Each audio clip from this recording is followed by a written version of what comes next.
Hi, I'm Rich Ventura, the Vice President of Sony's Professional Group, and you are attending RV on AV. Every year, as you all know, we do this great recording, podcast, discussion, whatever you want to call it, to talk with a lot of industry experts and leaders and great friends of Sony's, great friends of mine, great friends of the industry. And I'm always excited to do these. Every year, the team sends me a message, says, when do you want to do it? And I said, when can we do it? So this year, I brought on two great friends of mine, Desiree Cruz with TD Synnex and Jason Roberts with FORTE. Des, you want to talk for a couple minutes about yourself? Yeah, thank you, Rich, so much. I love the RV with AV, so that's a cool pun. But my name is Desiree Cruz. I'm Vice President of Vendor Management here at TD Synnex, a global distributor, and have been with the organization for almost 10 years, but relatively newer to this space. So I've been managing this group for about a year, and has been really exciting. I can't wait to share some of my fun experiences that I've witnessed, enjoyed, and learned from over the past year. So thank you for having me. Of course. And Mr. Roberts, how are we doing, sir? I'm doing very well, Rich. Great to see you, Desiree. Nice to meet you. Nice to meet Uh, you. so I'm with Forte. Forte, we are all about transforming the modern workplace. And I would say that, Forte, we continuously strive to, I would say, surpass the status quo. It's in line with what our customers are really expecting, and we're investing in our people and development, and we're always aligning to improve, right? To improve on what we can do. Um, our mission is really to, I would say, transcend the traditional boundaries of AV and the integrators, with focusing more on, outcomes and really propelling our clients in a really business forward manner. We work across various industries and various geographic industries around the world as well. And we really believe that we're delivering the next generation in virtual collaboration. For myself, I'm the vice president of workplace strategy. And in my role, my team really gets to help organization and navigate this digital transformation that we're in. And as we start to reshape the modern workplace, how do we really plan, equip, and really support our customers today? So I'm very excited to be here, and let's jump right into it, Rich, and see where we want to Yeah, go next. totally. So, if we think about this year, it's hard to believe we're only a few weeks left until the year's over. This has kind of been the year marked of tariffs, right? That's kind of been the topic we've all discussed. But there's so many other things going on this past year. Des, what are some things that have caught your eye this past year? So it's funny. Jason kind of talked a little bit about it in his open. Really, customers' expectations have absolutely shifted. I mean, they we talk about endpoint and we talk about hardware, and obviously that's our goal, is to drive that hardware sale. But customers are really wanting more outcome based solutions. They're wanting, to be a more broad line partner holistically through, support, integration. You have your integrators, web design, collaboration, things of that such. So I will say I have been surprised by how resilient our AV space has been, and how, while it's mature, it's still at the forefront of wanting to do more, given price uncertainty, given the AI adoption, given the different needs and experiences, but and even hybrid workplaces and as such. So it's while it's been shifting, it's been a positive shift and a more outcome solution based shift, which is really, really cool for our industry. Oh, Jason, what's been catching your eye for this last year? Well, what really caught my interest this year was how quickly I think AI moved from a side conversation to really practical tools in the workplace. Adoption. 100%. Mhm. Like, we all expected progress, but I didn't expect it to really reshape the user expectation so fast. And the surprise wasn't the technology itself. It was how ready people were for it. Adoption. You just nailed it, right? It's how fast the last 5 years have really proven that people can adapt and adopt quickly. And this shift for me came from watching customers adapt AI in small, meaningful ways. But when you look at smarter cameras, better room automation, assistants that are taking tasks to really be frictionless to help our meetings, none of it was flashy. It was just practical. It made the experience better from a human-centered standpoint. And, that validated my perspective. It means that innovation doesn't have to be dramatic. It just needs to be transformational, right? And sometimes it's that quiet advancements that really make the biggest impact. And this year really made it clear that the pace of those quiet advancements are only accelerating more. Okay. I mean, you're so right, Jason. I mean, that, AI has delivered, when you think about it, valued automation, may that be through the rooms, the collaboration rooms, or diagnostics, or predictive maintenance. I mean, I look at, even signage for that matter, and how the digital signage is a data platform, and it's all because of AI in it. And it's that subtle adoption that makes lives easier and makes it that more solution-based oriented demand. 100%. Mm-hmm. And we just actually our other panelist has hopped on as well, John from Poppulo. Hey, John. Hi, John. Welcome to the party. So John, we were starting to talk a little bit about just things that kind of caught our eye this past year. Can you share a little bit of what you've seen, but also maybe a little quick about Poppulo and your role? Yeah, absolutely. Hey, my name is John Schweikert. I'm Poppulo's general manager of digital signage, and I've been with the company for about 7 months now. But I've been in the industry for many years, and the things. It's interesting. I come from a managed services world, and moving over to the CMS world, it's a fundamentally different world. It's amazing, right? The experiences that our customers are demanding, and the challenges that they're facing, that can really only be met with a top tier CMS are just absolutely astounding. The things that we can empower our customers to do have just been awe-inspiring. And the last year we have invested really heavily by partnering with our customers around AI.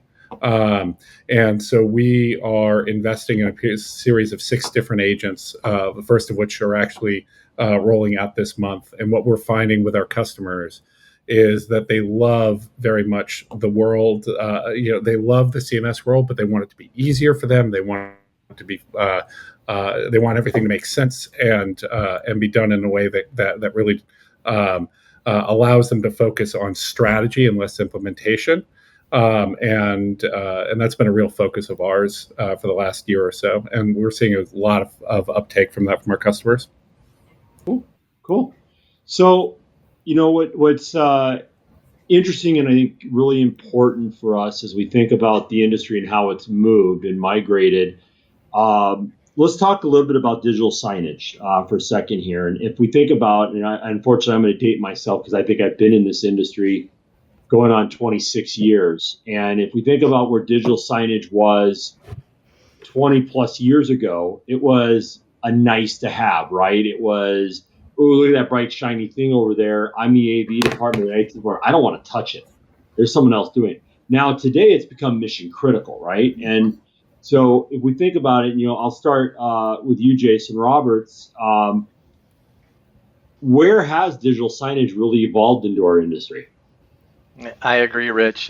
Digital signage is shifting fast. And the biggest change that we're seeing is that content is driving the ecosystems more than hardware. John just mentioned it, right? We're seeing customers move towards CMS platforms that can really scale, integrate with real-time data sources, adapt to content automatically, and the days of just a static playlist are over, right? It's AI and the analytics are pushing it even further, and the systems now, they're getting smarter. I mean, you said it. It felt like digital signage used to be table stakes.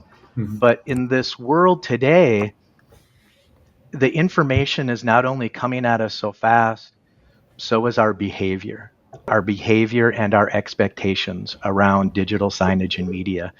And while there is still maybe a belief, and I believe it true, where there needs to be recurring content or a message that you need to see over and over again to really make sure that you're sending the message out, especially if it's internal and you really want to kind of hit a point home or you want to get more involvement from people, you have to have some of those recurring messages. But you need to weave in this ability to have fresh and relevant and new stories that are being told.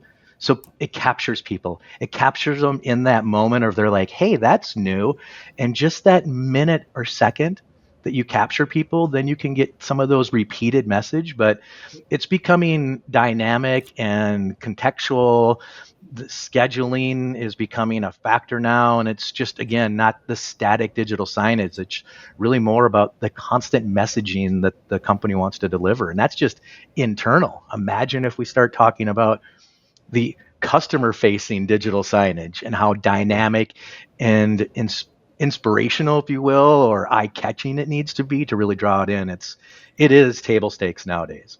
Yeah, It is, Jason, and I would call that, no apologies, I would call that no, please. dynamic communication platform. It is truly a dynamic communication platform that adapts to the audience in like real time. So, I mean, it's software driven.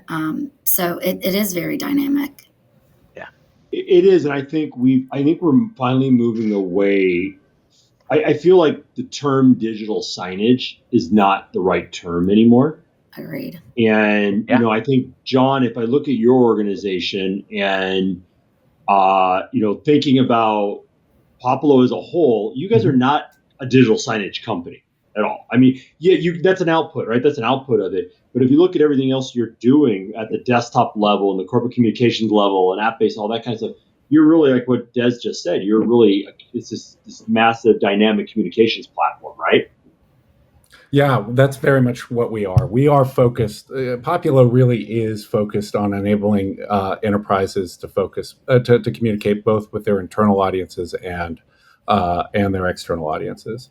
And what we're finding very much nowadays is we're in a world where we're moving past the world of just static signs to something really much more dynamic with now in the world where we're getting real-time feedback from sensors and employee engagement and apps that feed back into the messaging and allow us to make changes real time based on people, how people are interacting.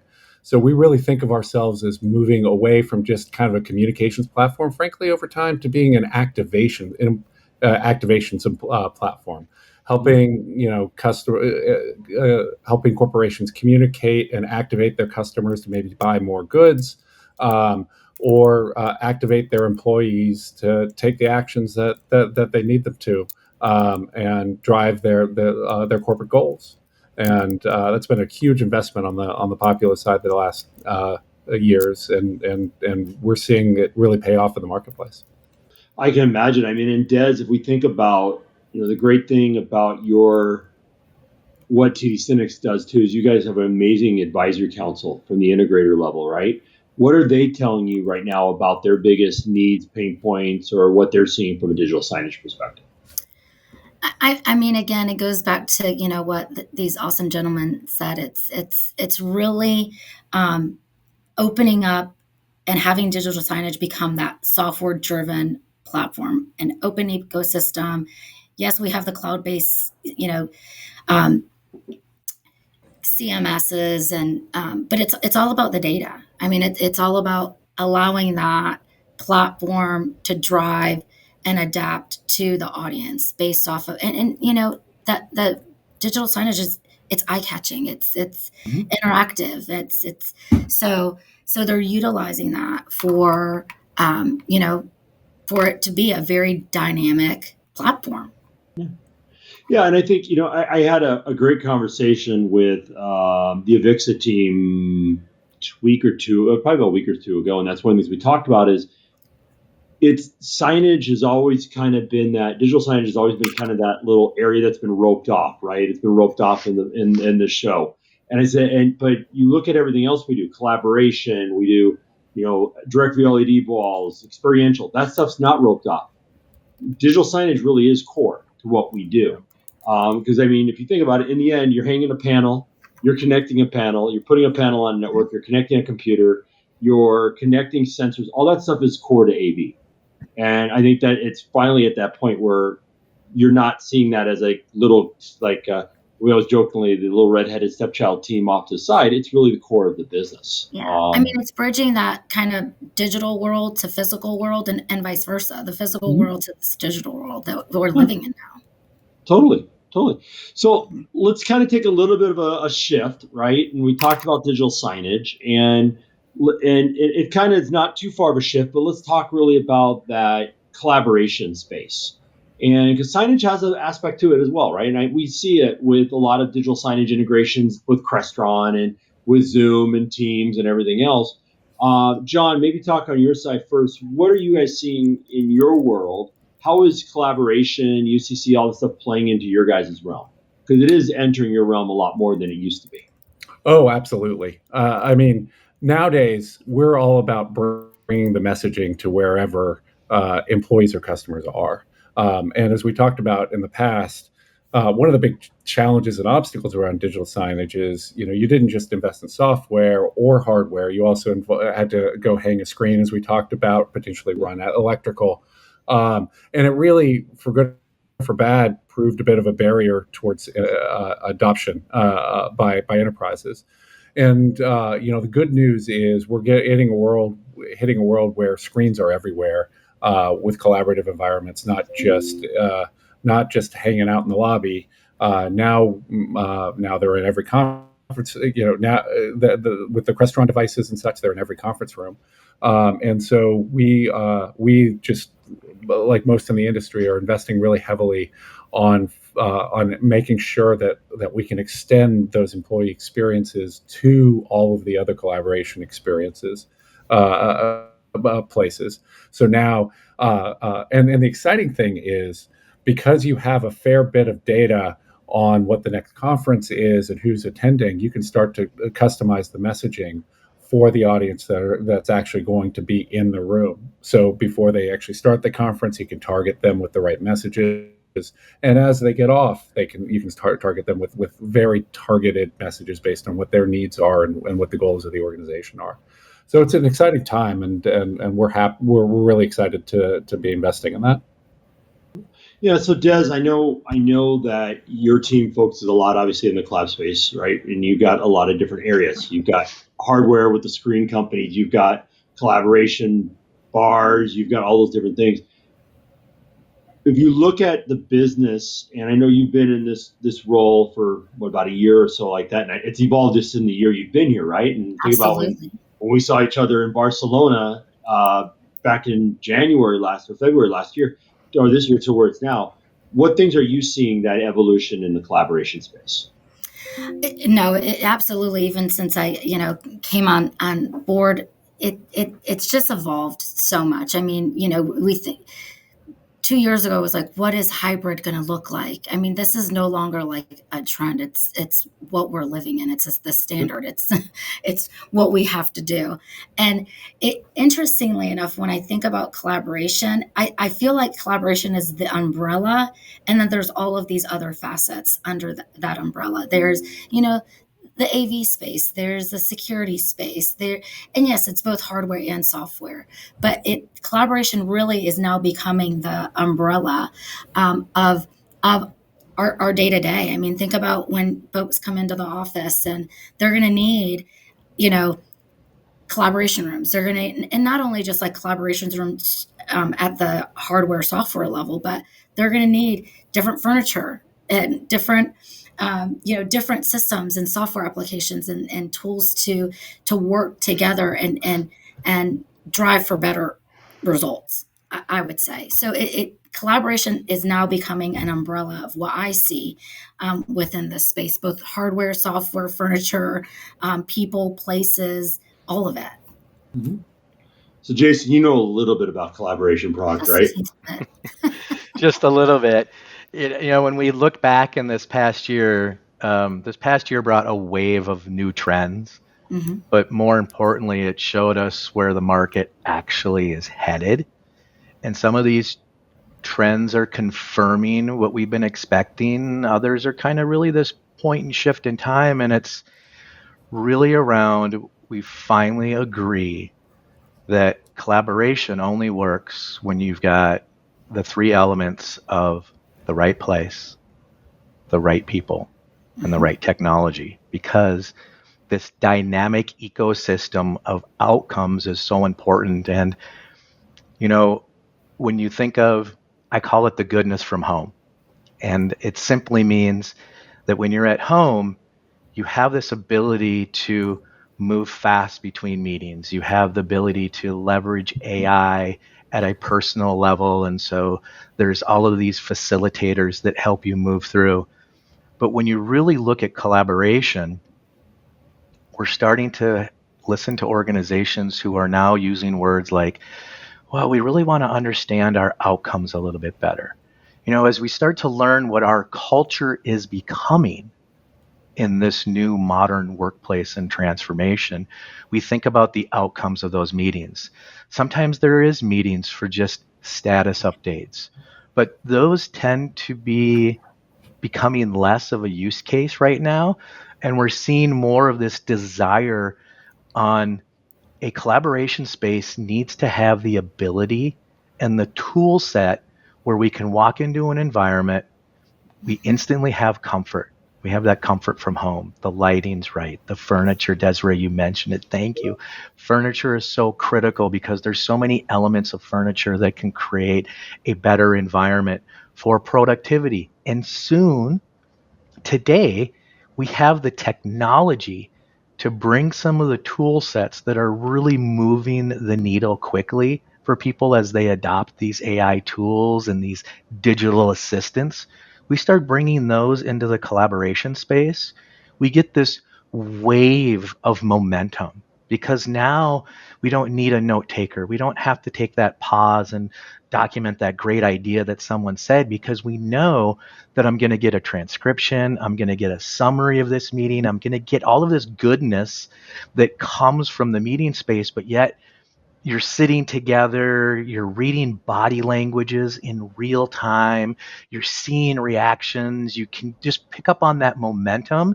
And it feels like organizations are recognizing that collaboration spaces are really helping them get things done and really move the needle. And it's becoming less about a place to just go get information because it's so readily available now. With good video collaboration at the desktop level, we can get those updates. So collaboration is really bringing those elements of people, place, and technology together that's really driving outcomes. And we're seeing that, and we're seeing it in the need for less traditional rooms and more dynamic spaces with inspiring furniture, environments that are creating atmosphere, comfort, just comfort, the joy of like sitting down and wow, that hour went fast. Can we do this again, right? Because we move the needle so much further than just getting an update. So we're very excited about collaboration, and we're really excited about the modern workplace transformation that organizations are saying our employees have a voice, and that voice is becoming louder and louder, and we want to build towards those voices and what their needs are, and that's helping shift our culture and who we're becoming. And that's been really fantastic to watch, is really that culture continuing to grow and change as all of this comes at us so fast. People are resilient and they're adopting at a steady pace. They're kind of asking for it. They're asking for more quickly. Yeah. And I think that younger generation too is kind of not necessarily, I wouldn't say they're necessarily forcing it, but I think that they're providing ideas and concepts where older generations are like, yeah, we do have to do and look at things different. Like we're stepping into, you know, a movement of significant change. And that could be scary, but that change is absolutely necessary. It's the opportunity for what growth is going to look like forward. So we can't continue to look backwards. Oh, I agree. One of the big things that we're hearing when we really work with some of those big organizations that are trying to mentor and mature a new generation coming into their workplace is the next generation. Not only are they hungry for technology, but they're actually hungry to be there with other senior leaders because that's how they learn. It's not from things that go well. It's Agreed. from when things aren't really going well and you're in a room with somebody who is your senior, your leader, and you're watching them act or do things in such a professional manner in a tough situation. You can't sometimes get that when you're on a video call because I don't think sometimes those moments last as long as they do when they're in person, right? And so there's this hunger we're hearing from organizations going, help us do this. We're really trying to drive the next generation to be our new leaders, but they need those moments of mentorship and leadership and seeing things in action. And that only usually happens when you're in those collaboration spaces together and people are kind of forced to, deal with it. And so watching that all happen and unfold is becoming another huge value. It's these added outcomes that we keep seeing being requested, and how can we really design and help define what those are going forward. Yeah, and I think you guys have all hit on like three really key things in different ways. One is AI. We talked about that a little bit, and I think we'll come back to that in a second. I heard Des, you talked about security. That's an important piece, and then I think tied with everything, whether it's the furniture and everything like that, it's about immersive spaces. Mm-hmm. And we talk a lot about. I mean, if we think about the trends that we've heard the last, I don't know, 2-3 years, it's all been about this AR spaces and VR and headsets and everything like that.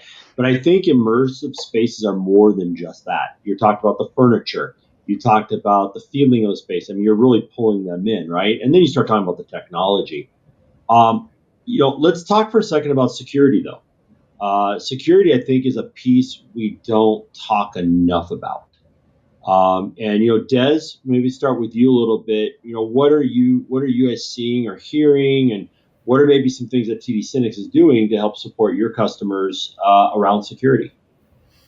Yeah. So, I mean, it's really interesting, the security NAV. A lot over this past year, I really been leaning in towards security NAV. If that's like secure by design hardware or firmware updates or whatever. But it's interesting because, and even if I look at like my physical security business, going back to data and going back to AI, we have got to have these endpoints locked and loaded in a manner to where they're not an endpoint so that there could be issues, right? I also think about, within the AV space around, what does protocols look like across the different vendors and the different, devices and stuff like that? How do these integrators implement IT security practices into their day-to-day trucks and stuff like that? So it's been interesting. I will say that this is a space that is going to get more traction as we continue to introduce more AI elements into the actual devices themselves, as well as the more endpoints that are put into this space. So, I mean, I know from our side, we're having lots of conversations with vendors around, hey, what does security mean to you? And even partners, for that matter, what does security mean to you and to our end partners? Because it's real relevant within our business, and going to be even more relevant as we continue to adopt more AI practices. Yeah, and I think, John, I mean, with being a software platform, security is pretty much paramount critical with all the data, all the accesses you guys have. You want to talk a little bit about what Poppulo is doing for your customers? Absolutely. So, we are truly mission critical in terms of the data that we're actually gathering and we're presenting for our customers. So we're integrated very much, oftentimes on their manufacturing line, showing deep operational data, or within their sales organization, showing real-time sales metrics to employees. Really mission critical, but very sensitive data. And in a world where we're having customers ask us more about using AI, that heightens the risk, because now all of a sudden you're in a world where essentially you're not in a deterministic system. You're in a system where AI is making decisions based on a model built somewhere else. And so we've invested really heavily with our customers to make sure we have true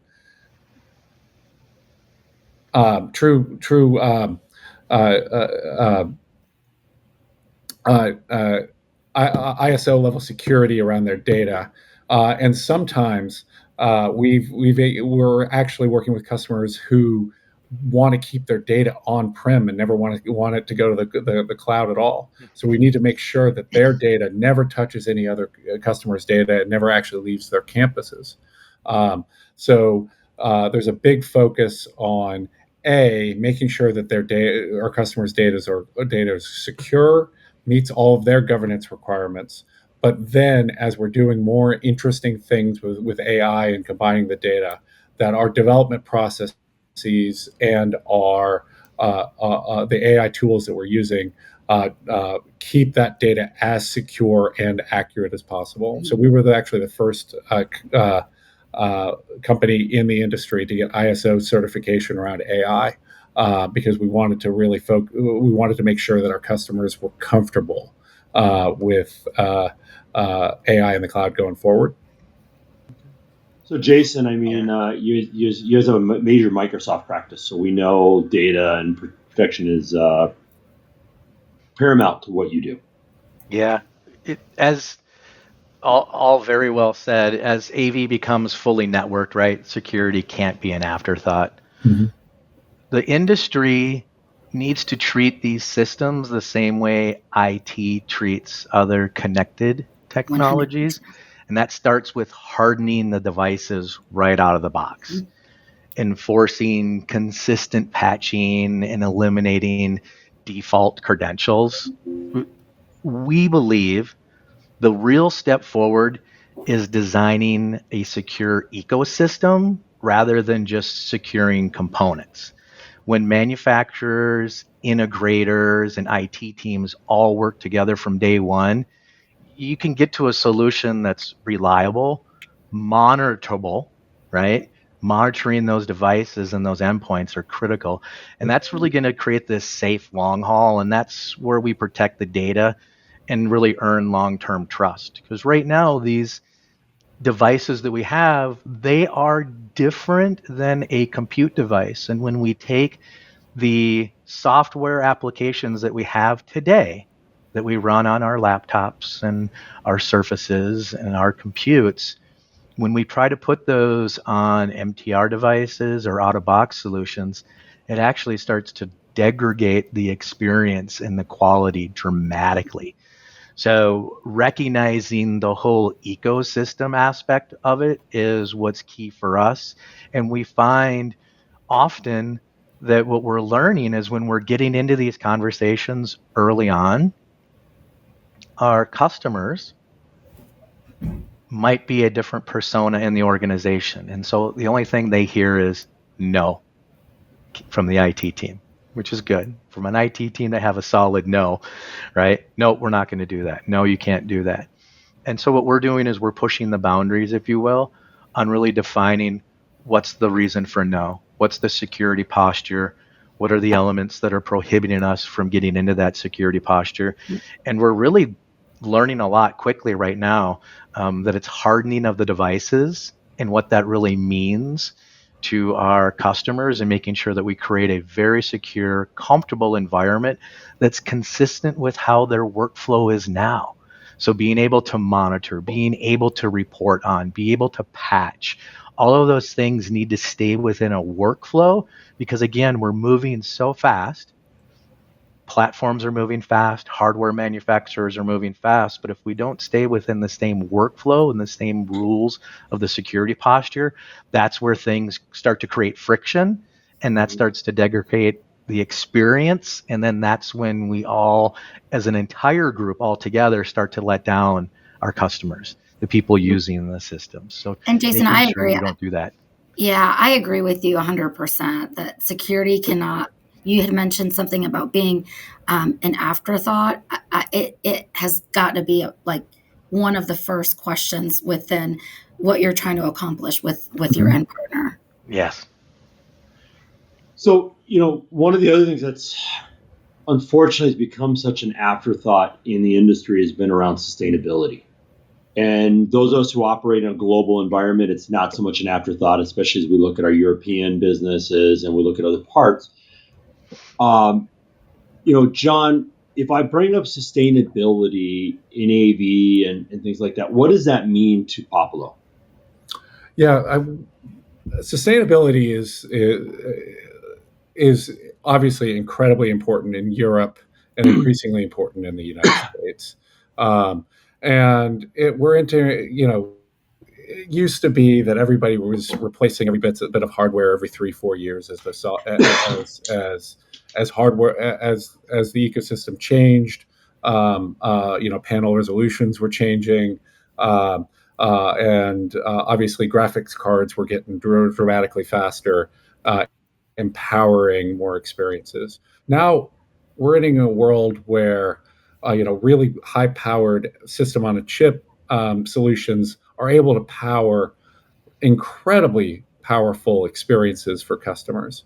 And so that gives us much longer lead times for effective lives for solutions that are out there. And so we really focus on not just delivering experiences that require the best and most modern hardware, but can work across things that have been out there for forever. And then number two, we spend time with our customers to understand what their requirements are in terms of sustainability around power and carbon footprint, and help them optimize what they're showing when and their power draw to minimize their CO2 footprint from doing things as simple as making sure that you're turning off the screens every night and starting them every morning. We can show and showing these buyers the focus on the sustainability and the value of digital versus the old vinyl world where you were shipping things across the country, and packaging, like that's all gone now in the digital world. And so it's really driving a sustainability revolution. Yeah, it is. What's interesting too, go ahead, yes. Rich, is when I think about sustainability, those are elements around, the device itself and, the resolution power, to everything John was talking about. But then we also have to think about, and John, you kind of mentioned it too, is like the operational efficiency or sustainability. 100%. It's like, how do, these integrators, they have technicians and fleet in field, that's a sustainability arm too. So like, how can they reduce, service calls or IT calls, or do they have knock services, things like that. So we got to think about it both operationally and actually at the tactile component, material level. Yeah, I think there's been such a heavy focus on the front end was how do manufacturers reduce our power consumption? How do we do things like that? And if you look at a true sustainability message, we take the whole circle, and a big thing within Sony, we have our Road to Zero initiative, to zero emissions, right? And we belong to organizations like SAVE, and we also work with the VIXA's advisory group as well. You have to look at it holistically. So it's how do you reduce the carbon footprint on a technology stack? So it's reduction of hardware, it's reduction of cables, reduction of power, reuse of plastics and things like that. Like with Sony, we have our own plastic that we use called Sorplas. So you have that piece, but then you have, how do you reduce truck rolls? And I think, Jason, I know a lot of the stuff you guys are doing to reduce truck rolls, whether it's remote diagnostics, it's remote troubleshooting, rebooting, and there's tools that manufacturers like us have, and there's other companies out there that have them as well. That does it dead on, right? And then you talk about packaging. Believe it or not, the reduction of color ink on the box is a huge savings and a massive sustainability message. That's why it used to be, we all wanted to see these bright, shiny, colorful pictures on the sides of the boxes. Now they're dull and bland, right? They're brown boxes with a little bit of ink on it. That actually is a huge sustainability message. Mm-hmm. And then it's warranty programs and it's extended use. So if we think about this whole thing, and Des, I love how you kind of started there. What are some things that maybe you guys are seeing from your manufacturers, but also what are you doing to help with the sustainability? Because it is not just about what us manufacturers are doing. No, so you totally hit on the point around the manufacturing elements. We're constantly having conversations with manufacturers as it relates to what are their sustainability plan. But when we look at our sustainability plan, let's just think about, we have warehouses all throughout we're the largest global distributor. We have warehouses globally, and just one small little element of what we're doing is we're looking at, where do we place product? Do we have product in the right warehouses to reduce those truck rolls, as you would say? Another thing that we're doing, obviously we've outfitted our warehouses to be sustainable, to make sure that we're reducing power, we're reducing all of these different things. So we're taking lots of steps to ensure that we're not only, within the range of beyond compliancy, but working collaboratively with our vendors to see how we can also support them. Sustainability is not only, about eco, health, etc. It's about also providing reduction in costs associated with some of these motions too. So when you can check both of those and combine both of those together, that's a win-win.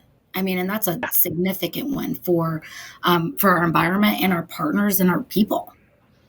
Yeah, I loved how you started tying so many other elements together, because as an industry, we're getting better. Mm-hmm. We're not perfect, but the momentum is real. And when you talk about manufacturers putting serious energy into designing systems with better power consumption, better packaging, when we start talking about solutions that can be networked appropriately so we can manage them and service them remotely, we're even taking another step. And the progress is steady. The intent is there. The next leap is really coming from designing ecosystems that really last longer, right? That stay relevant, that can be updated with software. John, you touched on it from a little bit of the chipsets are getting bigger. So we're working with manufacturers to say, hey, can we actually build a system? Might cost a little bit more, but can it survive Rev 1, Rev 2, and Rev 3 as platforms and software starts to mature? As an integrator, we believe that we've even taken another step where we actually work with our manufacturer partners and we bring in large supply of product for multiple projects. We take multiple products for those individual projects and we re-kit them in our warehouse.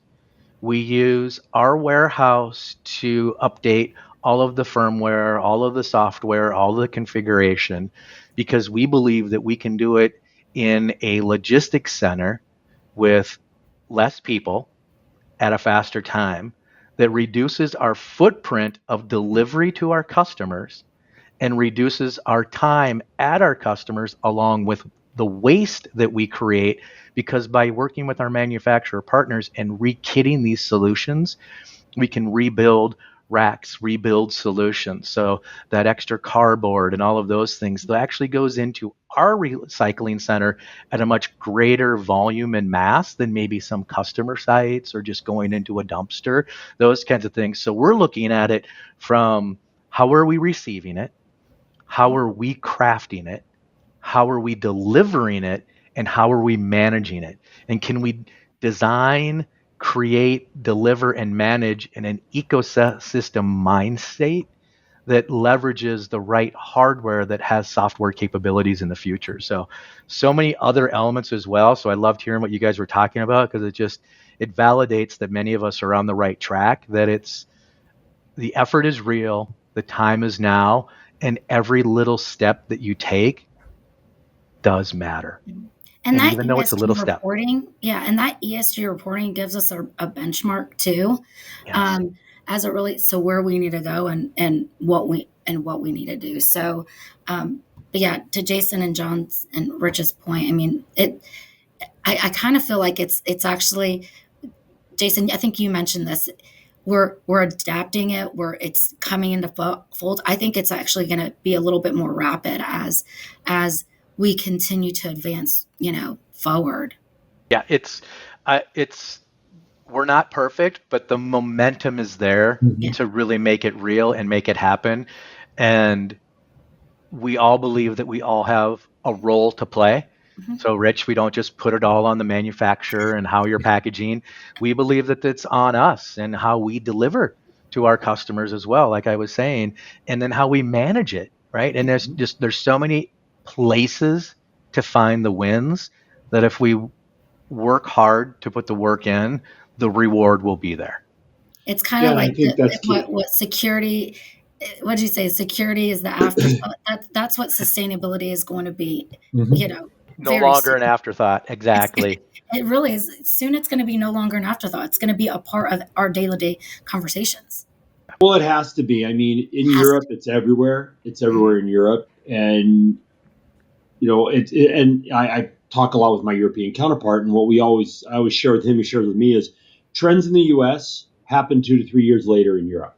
Trends in Europe happen 2 to 3 years later in the U.S. Right? Yep. So we've been talking about sustainability in Europe for the last 2-3 years. Guess what we're doing now? We're talking about it quite a bit here in the U.S. Mm-hmm. So it's just that natural cycle. Yep. So the last thing I want to really talk about with you guys is I want you to get out our crystal balls. And, obviously, if you were all heads of sales, the first thing you'd say is, well, I'm not going to talk about what the future looks like because I don't want to get a quota for it. But if we think about, if we had this conversation again 12 months from now, and I said, okay, what did you think 2026 was going to be like? What did you think technology advances? Tariffs are tariffs. We know that's going to be the world, right? And we know business is tough. We know we have many, many headwinds in so many different ways. But if we were to look into 26, what technology statements, what technology are we looking forward to coming out that are going to make big statements in the coming year? And it could be something small. It could be something grand, right? And maybe I'll start with you, John, coming from the software side. And just because you're from the software side doesn't mean hardware doesn't have an impact to you as well, right? But what are you thinking that big trends or things that you're looking forward to coming in 26? Yeah, we believe really heavily, and we're seeing within our customers a real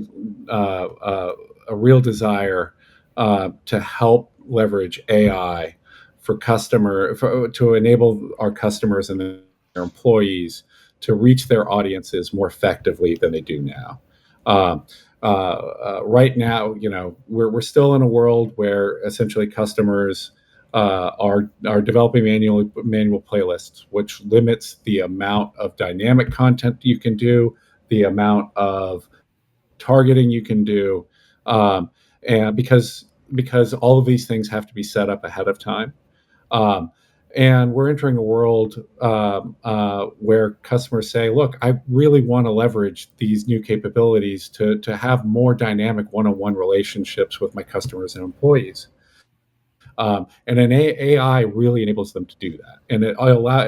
And because it can be the thinker, the decision engine, leveraging all the data points, both in the field and with sensors and from the audience and presence to make sure that we're hitting the right audience with the right message at the right time. And the other thing that it enables us to do, or our customers to do, is move from being just communication specialists to communication strategists. You don't spend your day putting together actual implementation plans of what you're trying to do. You spend your time thinking about what you're trying to achieve, articulate the goals, and let the system take care of that for you. And so it allows it allows the teams to be more effective and efficient, to work at a higher level, and then drive greater impact with their audiences, both internal employees and with their customers. Mr. Roberts. As we head into 2026, we see a few clear challenges coming in the industry, and the first is just keeping up with expectations. AI is raising the bar so fast that our customers are now expecting meeting spaces that adjust on their own, and not every organization is ready for that shift in scale, maybe even budget or skill set. The second challenge is talent. We need more people to really start who can bridge AV, IT, and AI. The work is getting more complex. The industry has to invest in development and in this next wave of technical leaders. And finally, I would say we have to solve the fragmentation problem. Too many systems still live on their own world. Customers want this ecosystem that works together, that updates cleanly, that stays secure, right? Without this big heavy lift from integrators or manufacturers.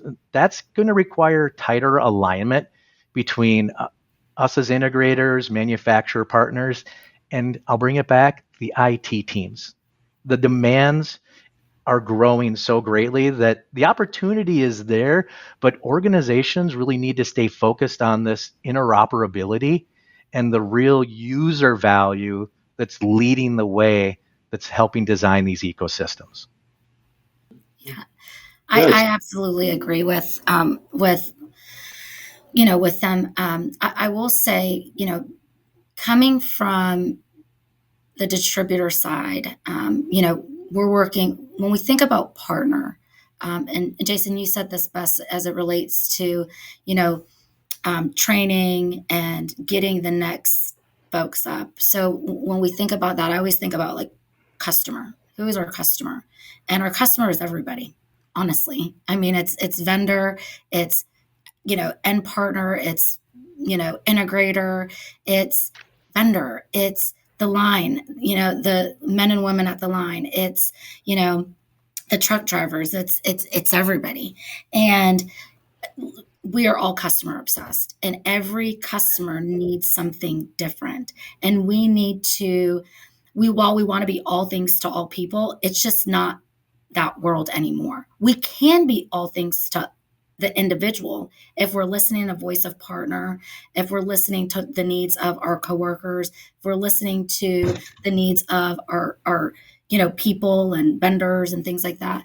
So I think with this AI adaptation, I would say, or adaptation is, or adoption actually, is that's now going to allow us opportunity to listen and be all those things to those folks. I mean, obviously, yeah, the givens are, more predictability and, and stability. Sure. That's great. All vendors, and partners want stronger sell through. Yes, those are all absolutely necessaries, but we're gonna have to listen to the partner and be more customer obsessed and what their needs are in order to attain that growth, and utilizing IT and technology to help us drive that forward. Definitely. Well, I want to first off thank Des, Jason, and John. Great conversation today. I appreciate you guys joining us. For those who want to get connected with you, Des, what's the best way? You can contact me at Desiree, DESIREE Cruz, CRUZ, at TD Synnex.com. Mr. Roberts? jason.roberts@ourforte.com. And John.